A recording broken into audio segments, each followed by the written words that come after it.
Muta aí.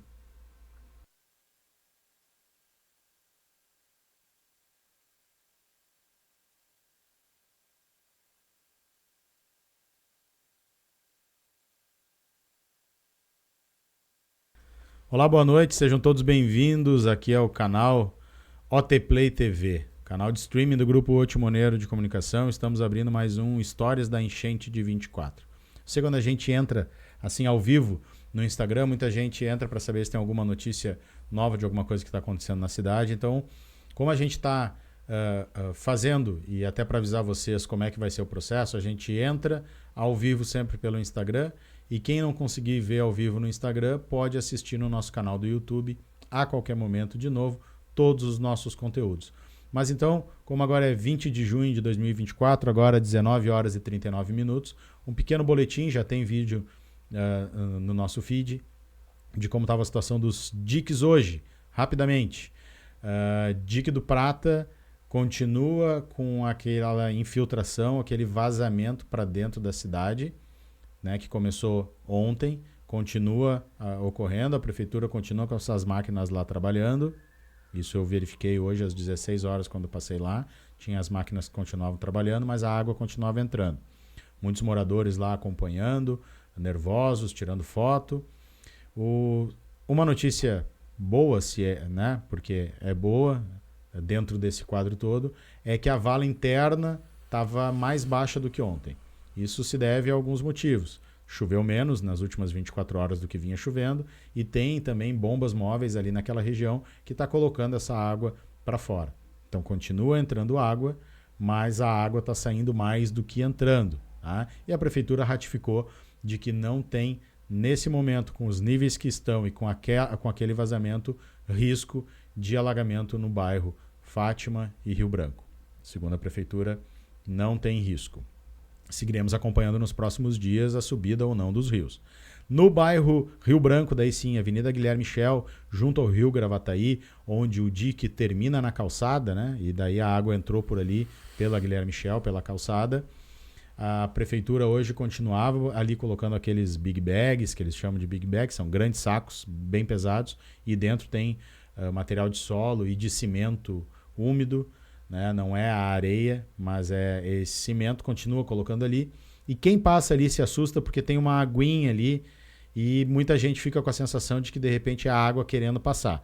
Fiz a filmagem por cima dos sacos para mostrar que do outro lado não tem nenhuma água. O rio Gravataí não saiu do seu leito e aquela obra ali, então, ela é uma obra de contenção preventiva. Esperamos que o rio Gravataí não suba a ponto de chegar até lá, certo?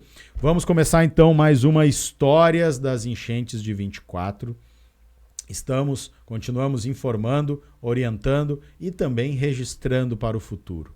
Estamos conversando com aqueles que viram e viveram a enchente de 24, que foram protagonistas, que tiveram atuação e que podem assim relatar para outras pessoas que não estiveram aqui ou para aquelas pessoas que estiveram e que se sentem também representadas, relembram tudo o que ocorreu. É algo que está recente na memória de todo mundo, ainda também muito doloroso, mas é importante que a gente registre para o futuro. Por exemplo, na edição de sexta-feira de amanhã, vocês todos poderão ler sobre a enchente de 67. Fizemos um resgate e vocês inclusive vão ver lá que parece que o filme está se repetindo. Mas graças aos registros estavam lá. Eu já entrevistei esse meu convidado outras vezes, a gente contou a vida dele toda aqui, seu início como palhaço, antes disso, trabalhando junto com a família no bairro Matias Velho, eles que são dali, os Falcão Ribeiro. O meu convidado de hoje, o palhaço, empresário e herói nessa enchente de 24, além de sobrevivente, Fábio Falcão Ribeiro, o Babinho. Bem-vindo, meu irmão. Obrigado, Nelly. Obrigado pela oportunidade. É muito bom poder compartilhar, né? Pode ser que é terapêutico, né? Porque para mim e para muitos que possam estar ouvindo, compartilhar essas histórias, oportunidades, né? E teve muito herói, né? Incontáveis heróis. E isso, um dava força para o outro ali, né? Tem muita história para contar. Como diz o Jorge, o Eked aqui do Grupo Timoneiro e que a gente tem conversado, ele cunhou assim a expressão, né? E a gente até fez algumas reportagens. E o meu vizinho é meu herói, né? Porque foi assim, tinha vizinho que nem se falava, que nem se conhecia direito, que dava só um oi. Sim. E eu ouvi muitos relatos assim, né? Vizinho que acordou vizinho, tá, estamos saindo, vamos ali, bate nessa porta, vê se ele tá ali dentro. E foi vizinho salvando vizinho, depois estranho salvando estranho. E isso não parou por muito tempo, né? Eu quero começar, para a gente contextualizar, e daí o John na TV vai ir mostrando algumas imagens aqui, o John Cosetin, que está ali na técnica com a gente hoje, começar relembrando como é que foi o antes, né? Porque o Babinho, não tem canoense que não conheça os carros, os caminhonetes, os caminhões do Babinho passando pela cidade, que não tenha pulado numa cama elástica ou contratado uma, né? Não tem. Então, mas muitos não conhecem o rosto do Babinho, né? Não é verdade? Então, a empresa fica no bairro Matias Velho, né? Sim, parada 4 da Matias, na Camaquã. Nosso pavilhão, nossa sede principal, administrativa, depósito, né? Que acabou sendo atingida, mas antes disso, tu estava me contando aqui, e eu nem sabia disso, na quinta-feira, dia 2 ainda, já tinha algumas pessoas que tinham saído das suas casas, na parte mais funda, final do Matias Velho, Isso. e que estavam no Thiago Virte. E vocês já estavam fazendo um trabalho lá. Conta como é que estava, qual é essa situação. A gente estava sabendo, já estavam abrigando pessoas no Thiago Virte, e eu pensei, vamos para lá. Era no dia 2, ainda na quinta, e a gente foi lá fazer recreação, curtir. Eu que não tô na ativa direto, foi uma alegria brincar com a criançada, fazer um agito. Foi muito bacana, né? E eu mal imaginava o que estava por vir depois disso, né? Que a gente fez essa recreação e segui acompanhando notícias. No outro dia eu acordei e eu tinha eu tenho a casa na Ilha dos Marinheiros. Eu queria muito buscar o jet ski que eu tenho. E eu já estava imaginando que estava em novembro ela foi atingida, eu estou enganado. Foi novembro ou janeiro? Em setembro e novembro. Setembro e novembro a tua casa foi duramente atingida. Exato, lá, né? Exatamente. Recém-reformada, tudo de novo. Mas eu queria buscar, eu sabia que alguma coisa ia ter que ser feita. A gente não imaginava o quanto, né? E eu já não tinha mais acesso à ilha na sexta-feira pela manhã. Já tinham trancado. E eu fui de carro até o gasômetro, já água entrando para a rodoviária de Porto Alegre. A gente cheguei no gasômetro sozinho, tentando uma carona, alguém em uma embarcação, para ir até a ilha. Um vizinho veio me buscar de lanche para ir até a marina para resgatar, que ele veio buscar os jets porque vai boiar tudo, tá muita água. E a gente já começou a experiência ali, do Daniel do Wake Point, a gente chamou ele de monstro, e o cara é um monstro, esse foi herói mesmo, né? A gente salvou muita gente lá nas ilhas. Ele me buscou de lancha e já fomos resgatando gente pelas ilhas. Isso na sexta-feira, meio-dia, início da tarde? Início da tarde, 2, 3 da tarde. A gente foi resgatando gente. Chegamos lá, não consegui consegui uma carona de volta e voltei. Tinha um caiaque até então. À noite, um amigo me chama, Fábio, minha casa no Mato Grande, meu condomínio já está alagado. E a gente não ia acompanhando o dinamismo, a rapidez que foi tudo isso. Sim, sexta-feira de manhã, a região do Mato Grande, que o pessoal chama de Fazendinha, já estava alagada, né? Sim. Porque o Arroio Araçá, ele transbordou na quinta-feira, final da tarde ainda. Na sexta de manhã já tinha gente saindo de barco ali no Mato Grande. Nesse momento, os diques estavam funcionando, né? Sim. E daí, sexta de noite, no Mato Grande, a coisa começou a volumar muito. Exato. Fui para lá e enquanto isso, tinha muita gente pedindo abrigo na minha empresa. Entendendo que a parada 4 da Matias, meu pavilhão é mais alto, já começamos a abrigar pessoas lá. Tinha mais de 50 pessoas abrigadas. E sexta-feira de noite, desculpe te cortando, mas sexta-feira de noite o alerta de evacuação era só até Thiago Virte. Certo, né? 11 e pouco da noite passou o caminhão na frente da minha rua. Mas ninguém acreditava que seria tanto. Né? E 2 da manhã eu estava no Mato Grande, já conseguia outros amigos com jet ski, tirando famílias do Mato Grande. De sexta para sábado, 2 da manhã. 2 da manhã. Tu vai descer na água para achar que está na cintura e já está no pescoço. Famílias inteiras no segundo piso, bebê de colo, senhoras. Tiramos uma família de lá e tinha mais pedidos. Surgiu o grupo de WhatsApp, todo mundo pedindo resgate, muita gente se falando. Nós tiramos o jet ski da água e a gente foi para descer com os jet ski nos 5 colônias. Até surgiram amigos que a gente não conhecia. Eu botei num grupo que tinha de jet ski. E não tinha carro para levar mais de um. Amarraram um reboque no outro. com uma van que eu tinha, puxamos 2 reboques, fizemos um trenzinho. um trem. E quando a gente foi descendo 5 colônias, minha mãe chamou. Fábio, a água tá chegando aqui na rua da empresa, na Camaquã. Que horas era isso? Isso era umas 3 da manhã. 3 da manhã de sábado. 3 e 4 da manhã. Do dia 4 de maio. E aí, de lá a gente não viu mais hora, ninguém dormiu e foi direto. Tentamos erguer algumas coisas, mas chegou uma hora que era só as pessoas. Aí foi todo... Lá na empresa e na residência, nas residências da tua família ali, não deu nem tempo, porque vocês não imaginavam, não subiram nada, foi muito rápido. Foi quando tava a água ali, foi rapidinho e já teve que sair. A correnteza foi muito forte, muito forte. A água acima do joelho, tu já não caminhava direito na rua. Dá pra ver, quem conhece a água, e tu conhece, né? Sim. Dava pra ver que era o rio mesmo, né? Sim. Era o próprio rio correndo, né? Sim. Essa diferença que a gente aprendeu, que eu já conhecia do outro ano, a diferença de um alagamento para uma enchente. Uhum. Alagamento é uma chuva pontual, empoçou uma poça grande, um canto, e a enchente é o próprio rio. Era muito forte, muito forte. E aí eu fiz as fotos, depois eu fui olhando a cronologia, de hora em hora, teve momentos que deu quase 1 metro por hora. Pode ir passando, se quiser, John, as fotos da empresa, a empresa já com água e tudo. Aí, 3 da manhã, foi para casa, foi para a empresa porque a tua mãe mora do lado, isso? Ela te ligou dizendo isso. Ali, ó, foi no último resgate, depois que tiramos todos do pavilhão. Aqui já é sábado de manhã. Exatamente. Isso, eu acho que já era quase início da tarde. Já era quase início da tarde. Porque mas a água ainda estava subindo. Quando subiu mais, subiu quase na parte de concreto ali. Depois, quando eu voltei novamente. Até tirar todo mundo, e estranho porque quando começou a encher, um pouco menos do que estava ali, eu tinha um barquinho dentro da van e eu queria tirar aquele barquinho, só que ele boiou dentro da caminhonete e trancou.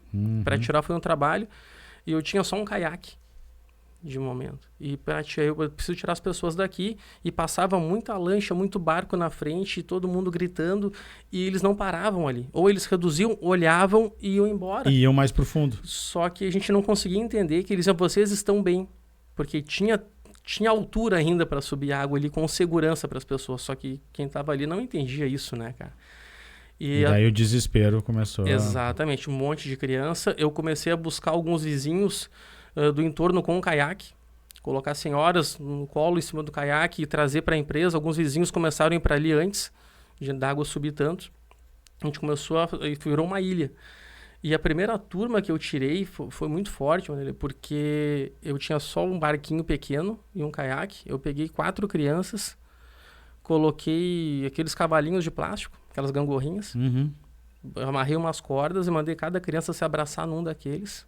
Porque ela por dentro ela é plástico, ela boia, é ar, né? Ela é uma boia. Ela boia. Porque eu não sabia se ia virar, se não ia, só com caiaque. Eu botei mais 2 senhoras, e foi um funcionário junto, e eu não sei como, cara, que eu puxando com o caiaque, remando, puxei aquele barco até a entrada da Matias. Até a Guilherme Michel, na verdade. Eu nem dobrei no Carrefour, foi reto para Guilherme Michel. Quando eu cheguei, que puxaram as pessoas, que eu pensei em sentir alguma canseira, quando eu fui retornar, tanto que eu não sei como eu caí do caiaque, quando eu fui retornar para a empresa, e só uma quadra da Guilherme Michel. Eu caí, não dava pé. Não dava pé, e eu tomando água, já nadei um pouco, consegui achar um carro submerso, escalei o carro para conseguir subir no caiaque de volta. Então foi... E aí sim, para voltar. Quando eu voltei na empresa, o cenário já era outro. Devo ter levado 1 hora menos, a gente perdeu a noção do tempo. Mas no tempo de voltar, o cenário já era outro. Já era outra altura de água, outro nível. Já tinha outros barcos levado mais pessoas. Né? E por último, minha família que estava na parte mais alta. Né? Que aí foi por último. Que é essa imagem aqui. Exato. A minha avózinha está no canto ali, tem 89 anos. Teve que pular esse... O pessoal, não vou julgar, o pessoal dos bombeiros, teve lá, bombeiros voluntários, eles não se sentiram seguros para tirar ela.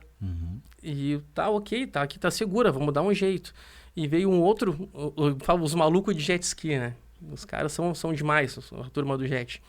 Ele falou, vamos tirar, e chamou outro cara de barco, pegou um lençol, amarrou minha avó com um lençol embaixo do braço e içou ela lá de cima e conseguiu tirar a avó com segurança. Depois que ela estava dentro do barco levando, eu falei, cara, tu é bom, porque os bombeiros estiveram aqui e não tiraram, né? Não estou desmerecendo o bombeiro de forma alguma, né? Cada um faz a sua responsabilidade. É porque se eu dissesse antes, ele não ia tirar, né? Sim. Não, mas é impressionante. Teve muito aprendizado, ensinamento, as pessoas foram aprendendo. Tenho certeza que o Fábio, do último dia de resgate, sabia muito mais do que esse que virou o caiaque lá no primeiro dia, que era muita emoção, força. E depois tu já tinha uma outra técnica apurada e tudo. Até por isso que eu tenho conversado com algumas pessoas que trabalharam no resgate e penso que agora era o momento, né, de certa forma, desses aprendizados, essas aprendizagens, irem para, de certa forma, concentrar, treinar outras pessoas para a gente também estar preparado para outras catástrofes, né? Exato. Porque foi tudo muito orgânico e natural. Os processos foram se organizando sem nenhum tipo de organização central, não tinha lideranças de autoridade, tinha as lideranças das pessoas que sabiam umas mais ou porque tinham perfil e foram liderando os processos, né? A gente não é atleta, não é bombeiro e a gente se questiona, poxa, quando que a gente vai imaginar que o condicionamento físico de um pode salvar a tua vida e a vida de outro e o pensar rápido, ter a cabeça no lugar, não se apavorar, porque, olha, tu cair na água, tomar uns goles d'água, não saber o que tem embaixo. É carro, era ponta de grade, tudo junto, correndo. E é uma água pesada, é diferente de tu cair numa água de rio e de mar, né? Completamente diferente, né? E daí, aqui a gente tá vendo, até quando tu for pra câmera que fecha aqui, John, tu pode até fechar mais na TV, tá? Para mostrar bem e a gente aparece menos. Aqui é dentro da empresa. Isso, dentro do pavilhão. O pavilhão tá 1,10 m acima do nível da rua. E em cima dele chegou a dar uns 2,5 metros, mais ou menos. Então, na rua, uns 4 metros, né? Que loucura. Aqui o carro, daqueles que abriram o porta-mala automático. Ele fez de tudo automático quando começou a molhar. Meu carro era zero, tinha menos de um mês, cara. Qual foi o tamanho da... Eu vi vários carros ali. Qual foi o tamanho do impacto na empresa? Assim, o que a água acabou destruindo? Da nossa frota, ficaram 10 veículos embaixo d'água. Sobrou um do meu pai, um meu e uma Paraty mais velhinha que estava no mecânico. Aquela que passa mais no mecânico do que na empresa. Se salvou. Aquela que está tocando a empresa agora. Olha aí. E a parte... Tem muita coisa que tu conseguiu salvar aqui, né? A outra ficou... Porque ali são tipo prateleiras. Sim. Que ficaram debaixo d'água. São camas elásticas e os infláveis estão todos no chão, estão boiando, né? Eu tenho mais de 10 freezers. Estavam cheios. Sim, porque tem a parte toda de alimentação que a Babinho faz, Nós tentamos preservar na parte de cima, que era a parte mais alta da empresa, né? Mas foi muita mesa de sinuca, muita mesa de jogo, Fla-Flu, muito equipamento ficou embaixo. E daí, assim, conseguiu levar a avó, conseguiu levar todo mundo, foi todo mundo pro seco, saíram da empresa, isso era o quê? Sexta de tarde? Isso. Sábado de tarde? É isso, entre 13 e 4 da tarde. 13 e 4, aí bateu aquele ufa, né? Mas e aí? Qual era o sentimento? Qual era o que passou nessa hora na tua cabeça? Domingo de manhã, claro, juntamos a família, todo mundo muito apavorado, vendo notícias, né? Deixamos os cachorros da família. Minha irmã colocou no sótão os que ela tinha, eu coloquei uns na casa da minha mãe e outros eu botei no mezanino. Subi com eles no colo no mezanino. Uma das minhas cachorras eu perdi. Acho que ela se assustou depois, desceu na água. Fiquei muito triste. Os outros a gente salvou. E domingo de manhã eu estava na entrada da Matias já. Acompanhei aquela vista impressionante do viaduto, né? Depois a gente concentrou mais ali perto do Carrefour. Mas aqueles corredores puxando as pessoas, a angústia, porque o barco chegava próximo, ele tinha que desligar o motor para não bater nas pessoas. E a angústia das pessoas puxar aquele barco no braço, naquela corrente na mão, para tirar as pessoas e enxergar dentro do barco o que precisava. Tem criança, tem idoso, tem cadeirante, tem acamado. E as pessoas subindo e descendo aquele viaduto com reboques na mão, com barcos na mão, não tinha como subir e descer carro, uma tranqueira. A Polícia Civil fez um trabalho estava muito presente em todos os momentos.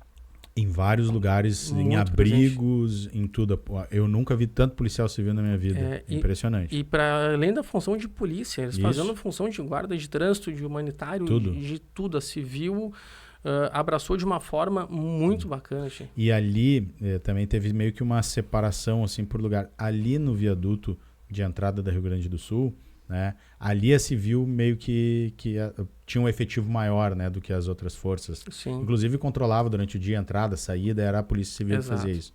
E daí nessa noite que tu tá relatando, que tu foi para ali no primeiro dia, era isso que a gente tava dizendo, era muito desespero, né? Era muito desespero, era assim, não tinha equipamento suficiente, ia sem equipamento mesmo. Isso. Não tem motor, vai no remo, o pessoal tentando no remo de qualquer jeito, e na noite não tinha luz, ia sem luz. Era um modo instintivo e desesperador, né? Desesperador. E as pessoas não tinham um colete, não tinham um barco, elas iam dentro da água, elas estavam com água no pescoço, e a Polícia Civil dizendo sai da água, e o pessoal queria, de alguma forma, estar dentro da água. Era mais gente dentro da água do que fora, naquela ponta do viaduto. Impressionante, impressionante. Sim, o pessoal estava dentro da água.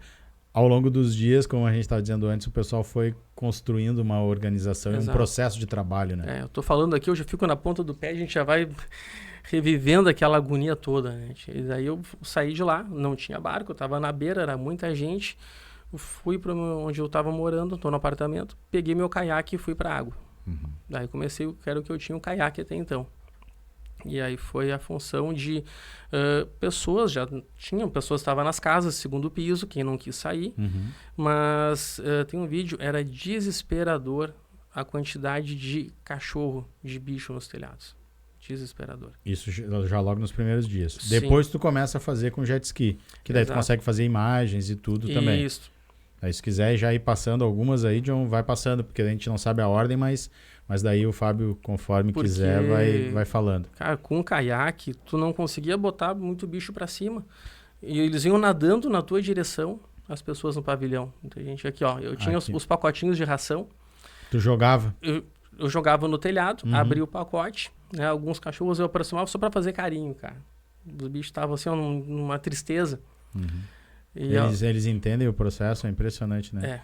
Então, ali, ó.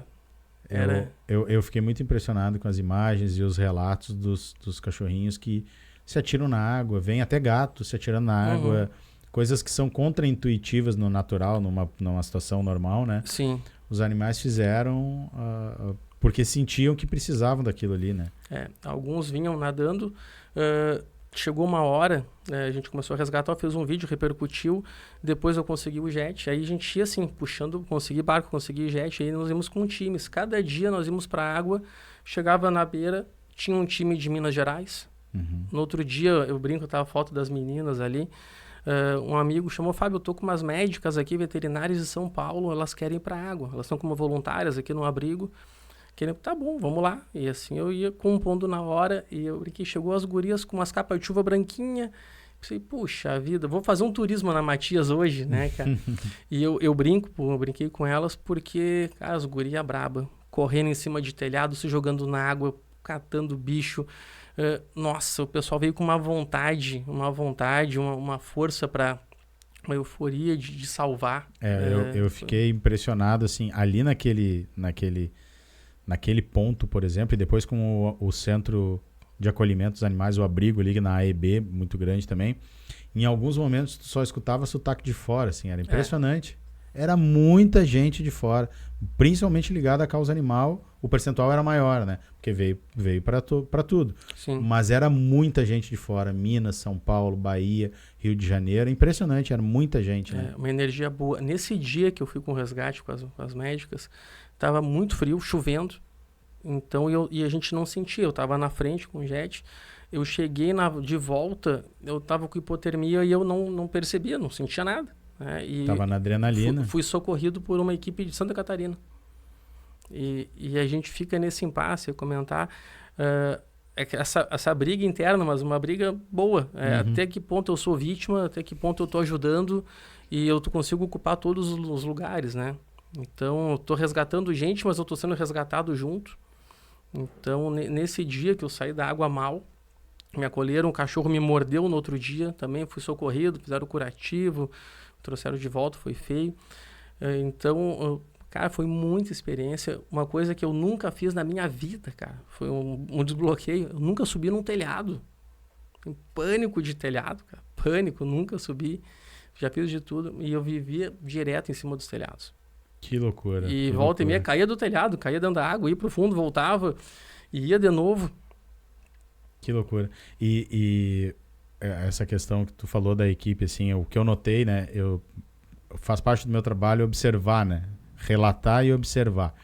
E eu sempre fui muito observador. Então, quando eu ia assim nesses processos, as pessoas estavam vivendo na adrenalina, tudo, e eu tô aqui captando o que está acontecendo, né?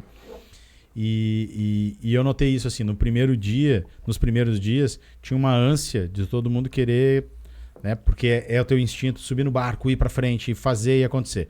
E daí as pessoas foram entendendo que todo mundo tinha um papel importante ali que podia desempenhar outros papéis importantes. Numa crise, todo mundo pode ter um papel e não precisa todo mundo ir para cima de barco. Até porque tirava lugar de outras pessoas, né? Sim. Então tinha uma inteligência também que foi se criando. O celular foi muito importante nos dias seguintes, porque daí a equipe de terra com a equipe que estava embarcada conversava, até para saber, tô chegando com uma pessoa ou com um animal em tal situação, e o pessoal da terra já sabia o que fazer, para onde encaminhar. Eu vi também algumas situações nesses dias muito frios, e foi muito frio mesmo. Foi. Eu vi também pessoas saindo aqui na Harmonia e terem que colocar manta, aquelas... Chegaram a te cobrir com as mantas prateado, água quente e tudo mais. E era isso também. Eu não queria voltar para a água porque não achava que não tinha nada, né? Exatamente. Desde aquela pessoa e a importância, né, Fábio? Que num momento desse, assim, numa parada, chega e te dá um café quente. Cara, eu chegar nessa parte, cada herói com a sua habilidade, né? Cada herói. Os melhores cafés que eu tomei na minha vida. É verdade. Tu sair da água e ter um cafezinho, um sanduíche. Em 2 semanas eu perdi 4 quilos. Só não perdeu mais por causa do sanduíche do pessoal. Sim. Senão ia ter sido muito mais. A gente não parava para nada, não lembrava de comer e, cara, não sei se uma defesa ou era instintivo, porque eu não pensava na empresa, não pensava em muita coisa. Eu só pensava nos dias que se passam aí, eu não sonho com a empresa ou com o meu brinquedo que eu não pude salvar, o meu equipamento. Cara, eu sonho com o cachorro nadando, cara. É o que eu acordo vendo o cachorro nadando. Porque a gente está aqui para falar de coisas mais boas do que ruins, né? A gente está tentando superar. Mas tu salvar um monte de bicho legal. Agora tu vê um cachorro nadando e tu vai atrás e tu tenta chegar nele, tu tenta pegar e daqui a pouco o cachorro some. E tu vai para casa com essa. E entender que legal, são cachorros, a gente ama. Tu chegava na beira de manhã, as pessoas chorando. Muita gente faz julgamento porque abandonaram os bichos, cara. O pessoal não tava lá para ver. O pessoal na beira desesperado para tentar achar o seu bichinho, resgatar. E a gente pegava quem podia, né? Não conseguia fazer tudo. Vamos lá tentar achar o teu, vamos lá tentar buscar. E indo buscar aqueles, pegava mais um monte. Né? Achava mais um monte no caminho.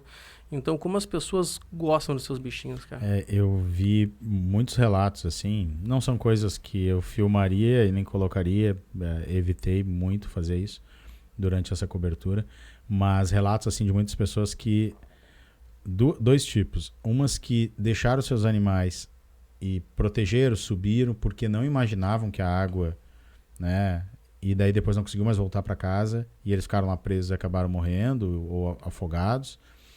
E outros que até queriam, mas na hora do salvamento tiveram que deixar, porque não sei se foram todos, pelo que eu entendi, não foi todo mundo, mas tinha muito a regra do salvamento ali e eu entendo completamente, porque andar de barco, para quem está acostumado, é uma coisa, para quem nunca andou de barco é outra. E daí tu bota um monte de gente que nunca andou num barco, carregando um monte de cachorro, de repente solto, as pessoas, para virar um barco é muito fácil. É muito fácil. Muito. Então, tinha aquela coisa assim, só vai levar um se tu conseguir trazer abraçado, né? Teve muito isso. E muitas pessoas tiveram que deixar eles também, né? Vanderlei, difícil. Barquinho, era muito jet ski puxando o barco. Acho que barcos com motor não era a maioria. Barquinho, e tu puxar um barco com jet ski não é feito para isso. Não é feito. Ele não puxa. Ele vem assim, ó. Ele vem estranho, ele balança, ele puxa. O jet ski ele é feito para andar rápido, então tu tem que andar devagar. Primeiro dia que eu fui de caiaque, eu pedi pro jet ski me puxar. O cara não foi por mal, ele me derrubou. Perdi óculos, tomei água. Foi muito difícil. Então... E tinha um trânsito muito grande fazendo onda, né? Sim.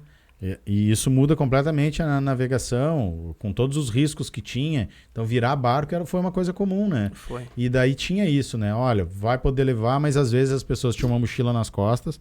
Muita gente não tinha mochila, vi muita gente descer com sacolinha ou saco de lixo com meia dúzia de coisa dentro, né? Mas quem tinha botava uma mochila e tentava carregar uma outra coisa, e eu escutei o relato, né? Não, ou tu leva o que tu tá na mão, ou tu leva o teu cachorrinho abraçado, porque eu preciso que tu venha com ele abraçado. Né? E as pessoas tiveram que tomar essas decisões, né? Então, é muito difícil julgar, e eu tenho certeza que a dor de muita gente que acabou deixando seu animalzinho para trás e que de repente não encontrou, vai ser pro resto da vida, não tenho dúvida, né? É muito, muito difícil. Antes da gente continuar aqui, tem uma pergunta aqui, porque na live, de repente tu tá vendo agora no YouTube, né? De repente tá no YouTube, tá nos vendo no YouTube, porque a gente faz ao vivo no Instagram, depois sobe lá no YouTube. Então, se tu tá no YouTube, aproveita para te inscrever no nosso canal e clicar na sinetinha para que todo o material novo que vier pro ar no nosso canal tu receba na tela do teu celular. Tem também essa notificação no Instagram, né? Não chega a live, Ó, notificação no Instagram. Se tu nos segue, tem aí uma notificação também de avisar, ó, quero todo o conteúdo novo que for publicado para ser avisado, inclusive lives, faz isso. Mas como a gente está ao vivo agora, 20 horas e 9 minutos, e tem gente que entra e que sai, veio uma pergunta aqui sobre o DIC da Rio Branco. Eu falei no início, então vou repetir rapidinho aqui para a gente prestar esse serviço o tempo inteiro. Eu estive lá 16 horas, mais ou menos, no DIC da Rio Branco. E daí eu não sei se tu tá querendo dizer aqui DIC do Prata, que é no Fátima, mas muita gente chama de Rio Branco, ou DIC da Rio Branco na Guilherme Michel. Então eu vou falar dos dois. DIC da Rio Branco, na Avenida Guilherme Michel, na frente da Cassol, os bags foram colocados. A água do rio, o rio Gravataí, ele até está subindo pela medição de Gravataí, nas últimas que eu olhei, mas não está fora do seu leito, tá? E pelo nível que estava de subida, nada indica, com o cenário atual, desse momento, 20 horas, de que ele sairia do seu leito e chegaria até aquele local ali dos big bags, ali dos grandes sacos. Então não tem água ali, tá? Não tinha no final da tarde, tive ali 17 horas, e no atual cenário não tem. Lá no bairro Fátima, no DIC da Vila Prata, onde tem um vazamento, estive lá hoje de tarde, o vazamento prosseguia, as equipes da prefeitura seguiam trabalhando lá para fazer a tal vedação com argila, e depois viria uma outra manta para ser colocada, e depois esses super sacos também. O vazamento continuava ocorrendo. O que notei também, e puxei a minha filmagem de ontem e peguei alguns lugares que dava para ver, junto com a minha colega Simone, e a gente viu, no visual mesmo dava para ver que o nível da vala interna estava mais baixa, uns 15 centímetros, 10, no visual dava para ver que estava mais baixo. Ou seja, a água continua entrando, aquele vazamento, mas o nível da vala interna não está subindo. Tanto porque está chovendo menos nas últimas 24 horas, como também porque as bombas estão colocando para fora mais água do que está entrando, certo? Vamos seguir aqui, Fábio, na nossa história Enchente 24. Estamos nos salvamentos, estamos nos resgates ainda, e eu queria te perguntar alguns desafios logísticos que eu vi muito difícil, assim, que era navegar e ter que levantar, por exemplo, fio de alta tensão dos postes para poder passar. Sim, tem umas imagens ali. A gente estava na altura dos fios, ou tu ia baixando a cabeça, levantando alguns, ou tu ia pro canto do poste, que ele é mais alto. Outra coisa que acontecia muito, e daí tu pode falar mais do fio, inclusive, ter que... não, é antes. Eu acho que eu mandei. Tinha que quebrar telhado, estourar grade, tudo isso para os salvamentos, né? Então, Sim. assim, no primeiro dia imagino que não. Nos outros já carregava instrumento, alicate. Para os fios a gente ia levantando. Às vezes estavam até dizendo para evitar cortar os fios, né? Porque imagina, muito porque fio depois foi cortado. Na volta, né? Então os fios ficavam amarrados muitas vezes. A gente estava na altura dos fios da rua. E a gente perdia a noção da hora. E escurece muito cedo. Então ali pelas 5 horas já estava ficando bem escuro, né? Então alguns dias a gente voltou para a beira já escuro. E, pô, dentro da Matias, tiro para tudo quanto é lado. Não, fala um pouquinho sobre isso. Não era exagero. Né? Fala não um pouquinho sobre essa situação, assim, do que tu via Se tu puder falar um pouquinho sobre isso, assim, tu chegava em casa, era pouco tempo e tal, mas a tua família, as pessoas vinham em ti dizendo assim, olha, vi notícia disso, vi notícia daquilo e tal. E tu tinha que... Daí tu tinha um contato de um pouco do que estava se falando fora, imagino. Sim. Porque tu tinha pouco tempo olhando o celular. Sim. Mas com os familiares preocupados, tu deve ter tido esse contato do que se falava fora com a realidade que tu estava vivendo lá, né? Chegou a passar, assim, situação de perigo, de pirata, de pessoal tentar assaltar? Não, a nossa empresa ela é bem conhecida no bairro. Primeira coisa, não ia fazer propaganda na enchente, mas a gente colocou adesivos no jet ski, no barco, identificado Babinho. Então, porque a polícia que é uma conhece marca a gente, conhecida, né? o traficante conhece a gente, pô, a gente tem uma relação, mas um jet ski no meio da Matias era uma coisa bem cobiçada, né? Então, eu tinha esse receio. Só que a gente ia empolgado para resgatar bicho e vai aqui, vai ali e o amigo quer ver a casa dele, a gente também, muita gente queria ver a sua casa, ou queria tentar entrar para tirar alguma coisa e conforme a gente conseguia, ia também, né? Só que perde a noção do horário e volta escuro. Então teve uns 3 dias que eu voltei totalmente escuro. Primeiros dias nem lanterna tinha, depois a gente vai se equipando, a lanterninha de cabeça, uma outra é melhor, mas não resolve, porque é muito escuro. E tu escutando tiro e tiro, ou mesmo durante o dia, tem alguém mexendo numa casa, tu não sabe se é um morador, tu não sabe se é alguém que porque mesmo o morador tem que arrombar a sua casa, porque não tem como acessar pela porta. Claro. E inclusive quem tava salvando o cachorro chegava, escutava, arrombava a casa dos outros para tirar o cachorro também. Quebrava o telhado. Isso. Então, tu não tinha como julgar. Imagina de noite. Quando escureceu, aí tu não sabe quem é polícia, quem é bandido, quem é morador, quem tá fazendo o resgate. Então, tu tinha muito medo, né? Então, muitas vezes tu via um movimento longe, tu já dobrava uma rua antes. O jet ski consegue andar um pouco mais rápido e já saía de perto. Outra coisa que eu fugia, no bom sentido, fugia de bombeiro. Porque, cara, não queria ver gente morta. Com certeza teve muitos, não vi. Né? Não tive contato. Quando tu via que as equipes estavam em algum lugar, tu já ia para outro lado. Um dos acessos ali do Carrefour, entre o Carrefour e o Senac ali, era exclusivo meio para polícia e bombeiro, né? Sim, a Força Nacional estava ali. Tinha dias que tinha caminhão baú parado ali junto. Então, cara, eu fui voluntário na Boate Kiss, né? Então, a gente viu muita coisa que não foge da nossa capacidade de ajudar ou de intervir. Então, que a gente pudesse... Tu já vê um bichinho morto e cada dia tu via mais. Então, a cada dia que tu ia pra água, porque muito cachorro foi resgatado, muito gato, muito bicho foi resgatado. Então, cada dia que tu ia, tu achava menos bicho vivo e mais morto. Aí, poxa, há uma energia para cuidar disso, né? Mas eu quero te perguntar 2 coisas que é importante no relato histórico, assim. Primeiro, esse, assim, até porque conhece muito morador, conhece o relato, tu é da região. Esses tiros era mais, assim... coisa de facção, de grupos? Vocês ficaram sabendo disso? Ou escutava os tiros e nem ficou sabendo o que era? Não busquei saber. Não busquei saber. Porque isso também eu vi relatos, por exemplo, no Rio Branco, na primeira noite, por exemplo, né? Primeira noite ainda, nem tinha começado direito os resgates de sexta para sábado. E sem luz, chuva caindo e tiro comendo. Não tinha polícia, não tinha nada, né? E muito tiro também pro fundo do bairro. Até porque os moradores que ficaram em casa de 2 pisos, sua grande maioria não ia ficar numa Matias escura sem estar armado. Sim. Vamos ser bem realistas, né? Então tinha muito morador armado também para defender na rua. Daqui a pouco dava tiro até para afastar, né? Quando via algum movimento. Mostrar Seria a presença. Natural, né? Seria natural fazer isso. Exato. Então... Tu procurou trabalhar sempre durante o dia. Sim. Eu, por exemplo, nas reportagens, eu me dei essa regra, eu me limitei a essa regra, assim, de segurança também. Mas foram 3 dias que eu retornei já com noite totalmente fechada. Então era fio de luz na altura do pescoço. Aí, então eu vou pro canto da rua que o fio é mais alto, mas aí tu já tem as grades que estão um pouquinho abaixo d'água e tu escutava tiro. Quando tu via lá na ponta, que tu via as pessoas com lanternas na beira da água, e alguma sirene, cara, é muita emoção, cara, quando tu tava chegando na beira, conseguir chegar de volta. É uma insegurança muito grande, tu não sabe o que tem embaixo, tu bate em muita coisa dentro da água. O jet ski entra muita coisa na turbina, a qualquer momento ele pode parar. E tu ficar lá. Ele não é feito para isso, né? Então, cada dia era uma tensão muito grande. me perdi no horário. Aí tu tinha que chegar. Que bom que eu cheguei, né?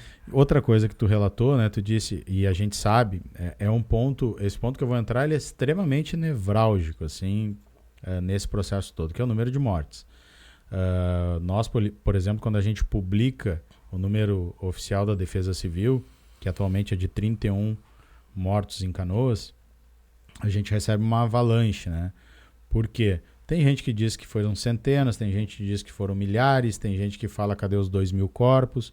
Teve também muito desinformação no meio do assunto, de tudo. Mas assim, é evidente que a gente sabe que teve, porque tem já pelo menos 31 e talvez tenha um número em investigação. Foi tão forte, eu pesquisei, né, trabalho jornalístico, fui em cima dos cartórios, os registros. Não tem uma anomalia na média para dizer assim, mas estão dando outra causa. Não tem anomalia na média da cidade. Mas tu trouxe isso. Olha, quando eu via que tinha, porque a gente sabe que teve, né? Seria muito difícil não ter tamanha tragédia. Tinha as equipes trabalhando com isso e tiveram. Mas esse relato é importante. Tu trabalhou tanto, vários dias, e tu não viu, por exemplo, aquela coisa que ficou todo mundo dizendo que tinha corpos boiando por todos os lados. Pois é. Eu não fui nos primeiros dias... Eu não fui para o fim da Matias. Porque nos primeiros dias eu estava com o meu pessoal no pavilhão. 50 pessoas lá, ali, que a gente resolveu lá. E a gente não consegue abstrair para entender a dimensão. Nas próximas semanas, que eu comecei a andar pela Matias, a harmonia toda, que a gente começava a enxergar quanta casa com pano vermelho no telhado, quanta casa com telhado quebrado, quanta casa que tu não enxergava o telhado. Tem um vídeo, aparece, ontem eu passei por cima dessa casa, bateu no casco do jet ski, era a cunheira da casa. No outro dia apareceu, desceu 1 metro, apareceu o topo do telhado da casa. Então, e se tinha gente naquele telhado? E aí eu me pergunto, estava muito fácil de morrer. Sinceramente, muito fácil. Muito, né? Pela velocidade que a água subiu, pela força... Na parada 4 da Matias, eu tô lá no comecinho, quase. Era uma correnteza muito forte. Que correnteza teve lá no fim, aonde começou a descer essa água toda. Foi muito forte. Casa de madeira, se ficou a metade na Matias em pé, acho que é muito. Que aproveita a estrutura, foi muita força. Casas de esquina destruíram com a força da água. Né? Agora tu imagina, tu tá na tua casa, ninguém acreditou. Aí tu sobe numa cadeira. Isso foi a casa da minha mãe. Ela tinha 2 pisos, ela subiu pro 2º piso. Se não tivesse, eles tinham uma cadeira. Depois tem uma mesa. Passou da mesa. Bom, então eu vou descer da mesa e vou sair. Tu não consegue mais, cara. Não conseguia sair porque era muito forte a correnteza. Aí tu vai sair da porta de casa, quase sempre é mais um degrau. A pessoa tem uns 60, uns 70 de altura, já tá com água quase no pescoço, com correnteza. Então, realmente, cara, não tinha. Foi naquelas 2 a 3 horas que a água subiu com força num nível mais alto, dali não tinha para onde correr. Eu acredito que Isso no sábado tu tá falando. Exato, mais, né? Exato. Então, no primeiro dia, com certeza, o maior número de mortes apareceu ali. E nesse dia eu não estava dentro da água. Eu saí, fui para o viaduto Matias, depois eu saí com o caiaque, então meu alcance era muito menor. Meu alcance era menor. Eu ia até a parte do HPS e voltava. Eu não conseguia muito além daquilo ali. E outra, tu perdi a noção de geografia. Minha irmã mora na Carazinho. Eu fui tentar alimentar os cachorros. A gente se situa pelas ruas, né? Exato. Pelas avenidas e tal. E eu dentro da água, quando eu vi, eu tava na São Leopoldo. 2, 3 quadras adiante. Opa, peraí. E tu não vê, porque tu vai de um telhado pro outro, Ou casas que sumiram, tu não enxerga, tu não entende onde tu tá, tu demora a entender. Penso até os voluntários de fora, que não conhecem os balão da Matias, entraram balão adentro, praças adentro, né?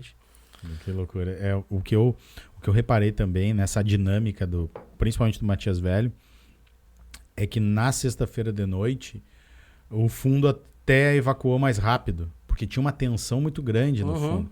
Mas o pessoal que estava mais perto da Guilherme Michel não imaginava, que mesmo extravasando lá o dia, que não imaginava que a água fosse chegar. Sim. Que é o teu caso e tantos outros, né? E daí acabou sendo assim, pego de surpresa no sentido de ter que ir subindo, né? Cara, isso aconteceu muito, né? Sim. Porque o pessoal que foi, por exemplo, tinha um alerta de evacuação desde sexta de tarde, meio-dia ou de tarde, até o Thiago Virte. Ali já tinha um clima de tensão grande, mas muita gente não evacuou. Eu me lembro que aí teve aquele trabalho, prefeitura com voluntários, o Xuxa, o nosso parceiro lá de Confradés, estava lá, me mandou vídeo de cima do dique, exatamente no ponto que rompeu, né? E era entardecendo e tava lotado aquilo lá, era muita gente. Eu me lembro, inclusive, de dizer para ele, sai daí. Daí ele disse, não, minha casa é alta, né? Porque as pessoas tinham muito isso também, não tinham noção de que subiria tanto, né?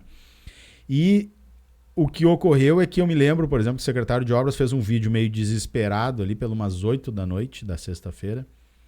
Nós republicamos aquele vídeo. Aquela noite foi muito tensa para nós que trabalhamos ali nas nossas redes sociais. Outros perfis, Canoas Mil Grau, GBC, todo mundo publicou também. E deu 10, 15 minutos depois, teve uma correria do fundo de carro trancando a Rio Grande do Sul. Sim. Na sexta de noite, né? Só que não foi todo o bairro, nem todo mundo evacuou, porque não imaginou que a água ia subir tanto e ia chegar tão longe. Eu tenho vídeo, o caminhão passou na frente da minha empresa, 11 e pouco da noite, mandando evacuar. O que eu pensei? O caminhão tá indo descer Matias e já tá com o alto-falante ligado. Isso. Claro que não vai subir aqui. Isso. Exatamente. E depois eu encontrei os 2 caminhões embaixo d'água. Ficaram. Ah, não conseguiram sair a tempo. Tem uma coisa, né, que a gente tem procurado agora fazer esse trabalho de resgate histórico até para entender isso, né, e que a gente tem que repensar a cidade como um todo. Os mais antigos sabiam, mas a geração que muitos já se foram, né? Mas, e isso eu escutei de uma pessoa, né, de quinta para sexta, conversando com ela num grupo, né, falando do que estava acontecendo, e ela pegou de uma forma muito prática, né, e tem pessoas que têm esse conhecimento e também essa forma prática de lidar, ela falou assim, tá, mas na última enchente lá de 41 ou 60, até onde a água foi? Porque essa era a pergunta que todos nós tínhamos que ter feito, imaginando que o dique não ia resistir, né? Essa era a pergunta, porque o rio vai voltar para o seu leito natural que ele estava acostumado, né? Sim. E me parece claro, de agora em diante, que talvez tivesse que ter antes, assim, por exemplo, quem mora na São Luís, na Parada 4, da Matias, ou no Rio Branco, não importa a rua, tem que saber qual a cota que a sua rua, se não tiver o dique ou se o dique der problema, qual a cota do rio que a água vai chegar ali. E ninguém tem esse conhecimento no lado oeste de Canoas e nem em Niterói. Lá pro fim da Matias, zona do Alt, Thiago Virte, a água não foi tão alta. Matias, ela tem uma ilha, né? Ela é alta. Harmonia e Matias ali é super alta. A parte lá é mais alta e a parte da entrada da Matias é super baixa. Super baixa. Eu não sei se tu viu, mas depois tu vê, se vocês estiverem aí, vão no nosso canal, e se você estiver no canal, melhor ainda. Eu fiz uma conversa aqui com uma geógrafa que se formou agora na virada do ano na URGS, e o trabalho de TCC dela foi sobre a altimetria e as áreas inundáveis em Canoas. E a gente olhou no mapa aqui na TV, os mapas todos, inundável ou não inundável, eles levavam em consideração, ainda levam, a grande cheia de 41. E quando tu olha o mapa, levando em consideração a cota de 41, tem uma região muito grande, um círculo muito grande, Matias Velho e Harmonia, mais pro final, entre Matias e Harmonia, assim, que com 4,50, mesmo sem dique, a água não chegaria. Que é essa área toda que tu tá falando aí. Isso. E que depois, quando a água começou a baixar, o pessoal começou a acessar lá pelo Bianchini, já estava tudo seco muito antes. E até a gente querendo ajudar. Eu tinha amigos que estavam em casa, queriam levar mantimentos. Chegava uma hora que tu não conseguia chegar até lá. Ou só se fosse por dentro da Curitiba, por dentro do dique ali mesmo. Já essa região aqui da Pio, da igreja, é super baixa, né? Baixa. A altura ali é uma coisa impressionante, olhando a marca na igreja. Tem aquela elevação da República, que também é mais alto. Isso era um cuidado muito grande, o medo que nós tínhamos de bater em carro, né? Muito carro surfava. Quando via, tu subia em cima do teto do carro, descia de novo, né? Coisa impensável. O muro do dique, aquele muro novo que fizeram ali, né? Tem uma mureta. Também estava invisível. Quase subia ali, porque ela não é plana, né? Tu anda, daqui a pouco tem um lugar que é um pouquinho mais alto, mais baixo. Então, nossa, muita coisa embaixo. Tu tinha que andar com muito cuidado, muito cuidado. Que loucura. Esses são os Histórias de 24, com Fábio Babinho, o palhaço, empresário e herói dessa enchente, entre outras coisas, né? E eu digo herói porque todos que foram para a linha de frente e salvaram vidas humanas e animais são heróis, e a gente precisa levar isso para sempre. Mas tu também pode ser um herói, mesmo agora, tá, gente? Eu quero aproveitar essa super audiência que o Babinho sempre traz, muita gente, a gente está com 42 ao vivo aqui agora, imagina que isso é um auditório e tem muita gente entrando e saindo, mais do que vai ver no YouTube, para te dizer que tem muita gente precisando de ajuda. A tragédia não terminou. Tem muita gente tentando retornar para sua casa, tentando transformar aquilo que sobrou num lar de novo e descobrindo que não tem copo, que não tem mesa, que não consegue nem comprar, se tiver dinheiro, algumas coisas porque não tem para comprar, que não tem panela, e vai descobrindo aos poucos, né? Fábio, eu sei que muitos colaboradores teus também foram afetados, né? Sim. O que tu tem notado nesse momento, para a gente passar para o pessoal que está nos vendo, que tem sido a dor, a dificuldade maior nesse momento de retomada das pessoas que estão voltando para os seus lares? Praticamente todos do meu entorno hoje, da minha rede de convívio, de funcionários, tem freelancers que atuam conosco, amigos. Cara, minha vida toda é na Matias, né? Então, posso dizer que de 80 a 20, 80% das pessoas que eu conheço estão muito afetadas, né? A gente teve uma retomada, eu enchi um ônibus de gente para trabalhar no evento. Falei, levanta a mão quem perdeu tudo. Acho que 2, 3 não levantaram a mão. Então a gente se sente um pouco responsável, né? E muita gente confia, algumas ações a gente recebe e repassa, e a gente fica passando isso de mão em mão. Mas cada funcionário, cada amigo, cada vizinho, né? Então assim, a gente vê assim, pessoas que sempre ajudaram ou que nunca precisaram de ajuda, tá? Que estão pegando junto com a gente. Foi muito difícil, cara. Tá sendo assim, ó, uma experiência desafiadora. Tu chega lá, vizinho empresário, cara. Chega lá e, mas vim pegar um produto de limpeza aqui, que a gente recebeu algumas doações a mais. Pega uma cesta básica. Tu vê um constrangimento. Sim. E aí até quem nos doa, muitas vezes a gente busca em alguns centros, algumas doações, algumas empresas, é muito nome para citar, né? Uma cliente, o condomínio se juntou e nos doou mais de 20 cesta básica. Daí outra de uma rede de mercados mandou mais 10 kits de limpeza, outra igreja mandou tantas. E a gente vai juntando, que confiam de alguma forma que a gente repassa. Sim. Né? E a gente diz, não, pode levar. E alguns pedem, Fábio, de repente tu me manda uma foto ou outra só pra gente poder prestar contas, né? Mas como é que eu vou tirar uma foto, cara? Do meu vizinho pegando uma cesta, não precisa, né, cara? Então, é um constrangimento, né? Não sei como é que dá um nome pra isso, cara. Não é um orgulho, não é bem isso. Sim, mas eu acho que tá todo mundo muito ferido, né? Exatamente. Não é fácil, não é fácil. E de tu saber assim, não, mas eu tenho dinheiro para comprar uma cesta básica no mercado. Sim, mas tu tem que ter um dinheiro para tu poder comprar o copo. Para tu poder comprar um jogo de panela daqui a pouco, tu poder juntar um dinheirinho e comprar uma geladeira nova. Então, esse dinheiro da cesta básica, cara, tu pode. Né? Eu tô tomando banho com sabonete de doação. A bolacha no meu café foi doada. E a gente não tem vergonha. Né? Mas tu tem 50 pila na carteira para comprar? Cara, tenho, mas... E esse 50 vai servir para outras tantas coisas e quantas estão por vir. Né? Quando eu botei uma turma no ônibus, eu falei para eles assim, motivo para sorrir tem pouco, mas a gente ainda tem, né? E uma coisa que eu cheguei que e aquelas pessoas estavam lá com uniforme, a gente conseguiu para quem tinha perdido, camisetinha da empresa, mas muitos com roupa de doação, e a gente falei, cara, a gente está aqui por um cachê, mas a gente já não sabe fazer conta. A gente só quer fazer, a gente quer ver um resultado, né? Então, tá muito difícil. Eu fico meio sem ter palavras, assim. É difícil. Porque eu tô imerso dentro disso aí também. E assim, tem, por exemplo, né, tem um pessoal que tá por vir no mês que vem, tem muita gente se organizando e eu reforço, assim, se tá vendo de fora do Brasil, do Rio Grande do Sul, venha, quer vir para fazer trabalho comunitário, venha, quer te somar, soma de algum jeito, porque nós vamos longe com isso. É muito... se você não conhece, nós estamos falando de alguns bairros, né? Por exemplo, Matias Velho, Harmonia, Rio Branco, que não são só residenciais. Eles são verdadeiras mini-cidades.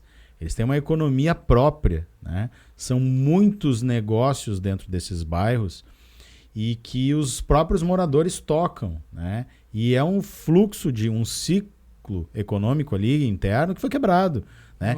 E eu fiquei impressionado no bairro Matias Velho, né? Eu fiquei impressionado porque dos locais que eu fui, os primeiros pontos que eu vi retomada mais rápida foi no Matias Velho. Fruteirinha, ferragem, mercado, loja. É impressionante como já rapidamente as pessoas colocaram. E o Fábio é um exemplo, né, dessa força do pessoal do Matias Velho, porque na pandemia, quando não podia fazer evento, ele fundou uma gráfica expressa.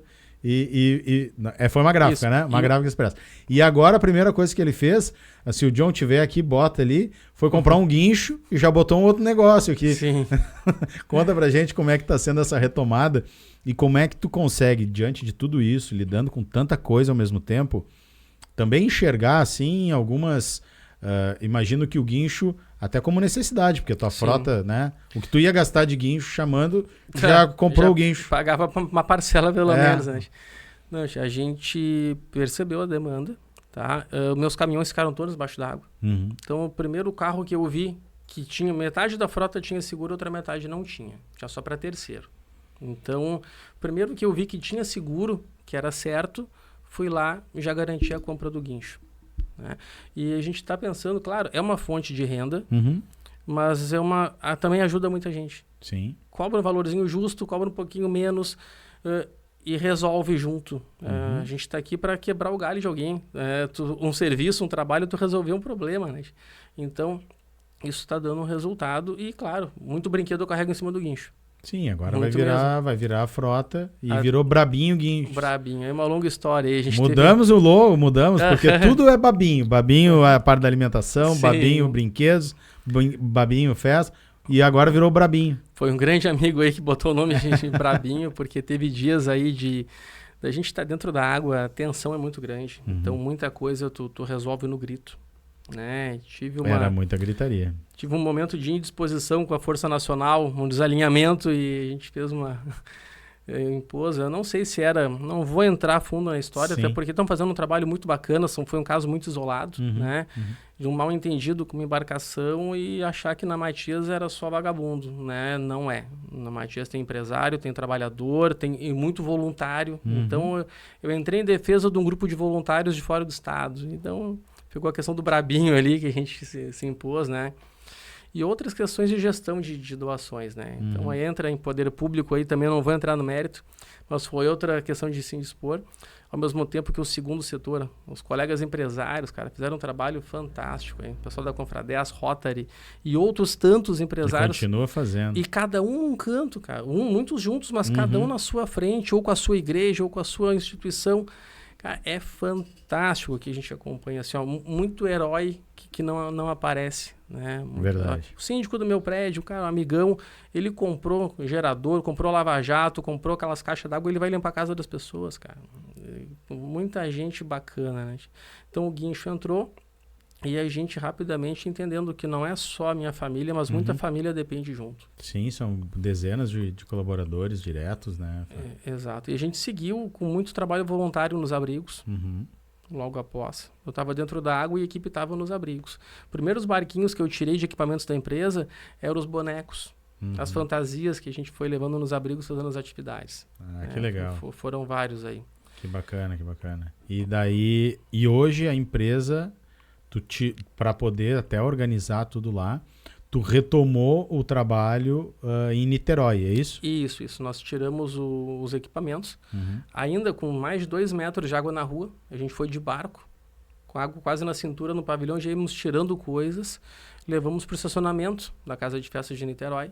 Lá a gente montou um barracão e a gente começou higienizando, tem algumas imagens ali depois. Começou higienizando esse material todo, recuperando, a grande parte foi recuperada. Alguns poucos brinquedos com algumas manchas, motores que ainda tem que revisar, né? Mas muita coisa recuperada a gente está.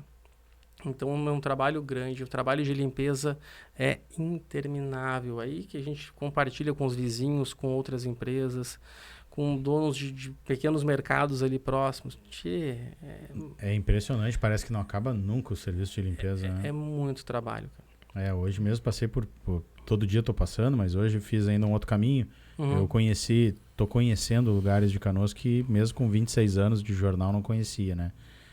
Até porque também tem alguns locais que, por questões de segurança, no tradicional ninguém entra mesmo. Sim. E logo que a água baixou, estava desacomodada todas as estruturas, e então também acessei outros lugares que eu nunca tinha acessado.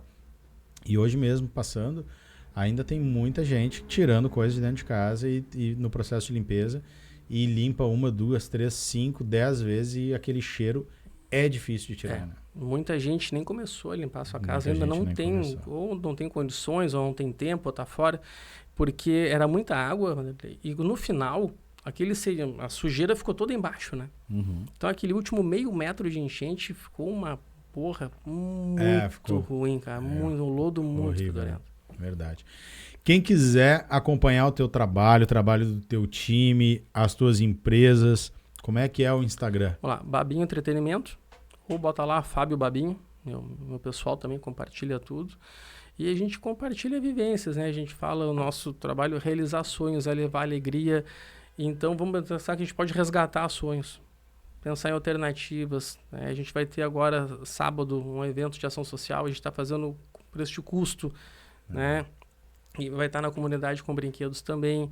E assim a gente não pode ficar parado, né? Tem que estar funcionando, e como eu digo, a gente não está sabendo fazer conta, a gente só tem que fazer. Né? Só tem que fazer e transformar o sofrimento em trabalho. Uma professora da faculdade me dizia isso. Transformar em trabalho. E é trabalho, né? É muito trabalho.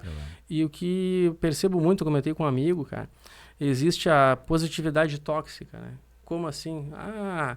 Mas tu é um guerreiro, mas tu vai tirar de letra, mas tu vai superar. Não, cara. Às vezes não. Às vezes tem que dizer, cara, tá ruim mesmo, né? Tá. É tem isso que ser aí. realista, né? É esse realismo, cara. Na pandemia, dizia, mas que legal, tu te reinventou, tu criou um X, tu tá imprimindo lona. Não reinventei, não queria, cara. né? Tô sobrevivendo, o que eu gosto de fazer é outra coisa, né? Também faço outras, a gente está aqui para trabalhar, para servir os outros, né? Tentar ser a solução para alguém. Então, não é simples assim. Mas agora eu limpei minha casa e vou recomeçar e bora. Não é, cara. Então, é essa empatia de se colocar no lugar, saber que tu não tem que ter resposta para as coisas. Não tem que ter uma solução de imediato, não tem que ter resposta. Eu estou vendo frequentando alguns comércios, né? O mercado que reabriu com 10% do seu espaço. Ele fez uma vendinha dentro do mercado dele para começar a atender o pessoal. A ferragem que está atendendo com tudo improvisado. Fui no Atacado em Porto Alegre hoje, cara, tudo molhado, tudo meio sujo, tudo, e está funcionando. Um amigo tem loja de celulares, de acessórios, os móveis tudo inchado, tudo molhado, tá ali, e assim ele tá trabalhando. E assim as pessoas estão. Tu tá bem, tu tá com tudo normal? Não tô. Nem o móvel, nem o psicológico, nem nada, mas tá funcionando. E vai ter que ser assim, vamos ter que reconstruir, tem que fazer. E eu acho que é importante não fantasiar, né, para que a gente reconstrua, principalmente a cidade, falando assim, de uma forma melhor do que era, né? São oportunidades da gente fazer isso diferente. Nós estamos agora, semana que vem, a cidade faz 85 anos de emancipação política. Não foi a primeira enchente que ela enfrentou. Sim. Tomara que seja a última nessas proporções, né? Mas a gente sabe que os desafios, pelo menos a ciência está nos dizendo que os desafios não são pequenos. Então a gente precisa melhorar tanto a resposta que a gente vai dar numa crise, mas principalmente na forma como a gente já lida no dia a dia na cidade. Eu acho assim, a crise, né, ela gera desacomodar, ela desacomoda e a gente viu assim, pessoas que eram lá da Vila, hoje Getúlio Vargas, da Vila Sapo, né, saindo de lá, frequentando lugares na cidade que ela nunca foi. Ela não ia, ela não tinha como ir até lá. Sim. Sendo servida pelo empresário que mora aqui no Moinhos, que estava fazendo a refeição para ela. Tem uma oportunidade aí que está escancarada, que é das pessoas enxergarem os seus próximos, porque estão próximos, nem tanto, e né, refazer esses vínculos. Fui ontem lá no Getúlio Vargas. Cara, continua horrível. Já estava horrível, tá pior ainda a situação que as pessoas estão vivendo. Cara, é aprendizado. A minha mãe, cara, minha mãe tava com tudo por fazer, com tudo para botar em ordem, passou dias ajudando a montar marmita, cara. E a realização que ela tinha fazendo isso. É isso aí. Hoje eu passei o dia colocando a data na tampa da marmita. Cara, mas a minha mãe toca a empresa junto comigo. Toca o financeiro, ela faz faxina, ela faz a alimentação, ela faz de tudo. E que como ressignifica, né? E vou te dizer, amigo, como tem gente boa em Canoas. E como veio gente boa para Canoas também. É verdade. Cara, quanto contato bacana de vários estados que a gente agregou. E o pessoal tá louco para voltar. Louco para voltar, e a gente quer voltar. E estão lá na rede social. E quanta gente iluminada veio. É verdade. Existem exceções, óbvio, né? Mas se tu olhar, botar numa balança, cara, que povo, o povo pelo povo, sim, mas aí não vou entrar na política, mas, cara, qual política, tem estrutura para aguentar isso aí? Não existe, foi metade da cidade, acabou. Não, e a própria política, Fábio, a população tem, e não é de agora, é dever de todos nós estarmos apropriados das coisas e pautar a política. A comunidade tem que pautar a política, a comunidade tem que saber o que ela quer e cobrar e botar pessoas, vereadores, prefeitos, para continuar cobrando, né? Não pode, e isso não é de agora, sempre foi um pensamento meu e de muitos, claro. Tu tem que votar e colocar as pessoas que estão lá, que façam parte de um projeto de uma cidade que tu quer. É por isso que eu acho que é uma oportunidade da gente repensar a cidade, porque essa cidade que a gente vive agora e que está enfrentando tudo isso, ela foi construída nos últimos 85 anos. E qual é a cidade que a gente vai deixar para quem chegar daqui 85 anos aqui? Sim. Né? A gente que vai fazer esse processo. Então, claro, quem se coloca na posição de estar vereador ou prefeito ou qualquer outra autoridade está abraçando uma responsabilidade que vem junto com o cargo. Então tá tudo certo cobrar, eu não vejo problema nenhum. Eu acho que é isso aí mesmo, né? Mas eu acho que nós precisamos discutir isso. Nós precisamos...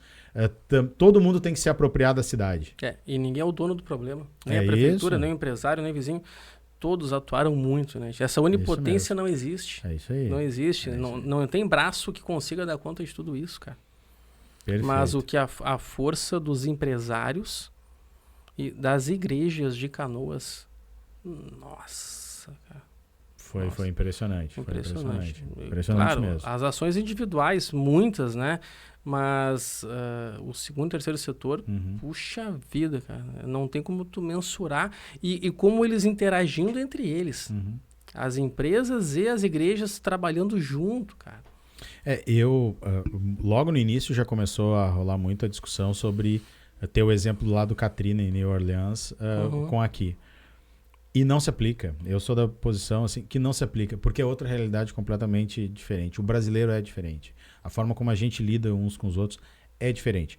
Para coisas boas e para coisas ruins, evidentemente. Mas é diferente. E eu, sinceramente, não vejo, e não estou vendo, pelo que eu estou vendo da retomada dos bairros, dos lugares, ninguém pensando em deixar para trás as suas casas, os seus terrenos que comprou com tanto esforço, de se mudar. Tem gente que vai se mudar? Tem, claro que tem. Mas não vai ser uma fuga em massa, não vai ser assim de abandonar regiões inteiras como teve lá. Por quê? Porque a gente tem isso de diferente.